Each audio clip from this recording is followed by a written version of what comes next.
Salama kabisa. Jitambulishe. Mimi jina langu naitwa Mohamed Said Abdallah Zungu, lakini ni mtumishi wa Serikali ya Mapinduzi ya Zanzibar, kule Zanzibar Baraza la Manispaa wilaya ya Magharibi B. Lakini kwa upande wa pili wa siasa mimi ni katibu wa hamasa mstaafu wa wilaya ya Dimani. Tupokuja hapa Sabasaba, iko hapa muda takia Sabasaba imefunguliwa na tunaendelea. Leo tumefika tarehe 7 yenyewe ya mwezi wa 7. Tumekuja kujionea mambo mengi ya kibiashara. Tumekuja kujifunza na kununua bidhaa ambazo tumepata nafasi ya kuziona na kuzipenda na kuona uhitaji wake, basi tumepata nafasi ya kununua.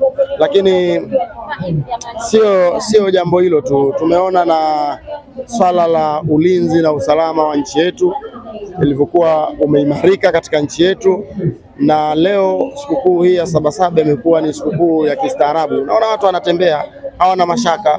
Watanzania wengi, wageni wengi wamekuja, na maonyesho haya yanatimiza miaka 50 sasa hivi. Ni umri wa mtu. Kimsingi tunapaswa sana tutunze amani ya nchi yetu, kwa sababu nchi yetu inaelekea katika uchumi mkubwa, na uchumi huu hauwezi kukua, hatuwezi kubadilika kimaendeleo kama hatujapata nafasi ya kulinda amani.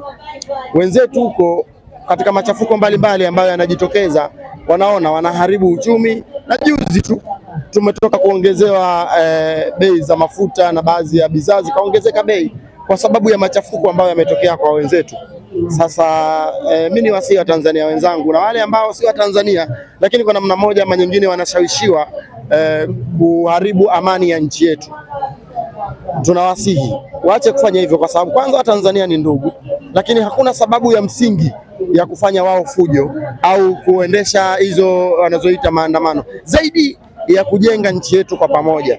Tumeona mambo mengi ambayo yapo. Sisi Zanzibar kule tumeona mambo mengi ambayo yapo. Sasa hivi tarehe 9 tunategemea kabisa viongozi wetu wa kisiasa watakaa pamoja kwenda kumaliza ile migogoro ambayo ilikuwa imejitokeza.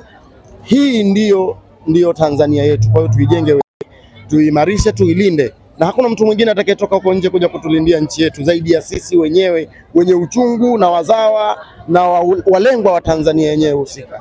Asanteni sana, karibuni sana Sabasaba, na mjionee vitu vingi hapa Sabasaba. Vitu vyote vimepunguzwa bei, na leo ni eneo sahihi kabisa kuja kujichukulia bidhaa zako.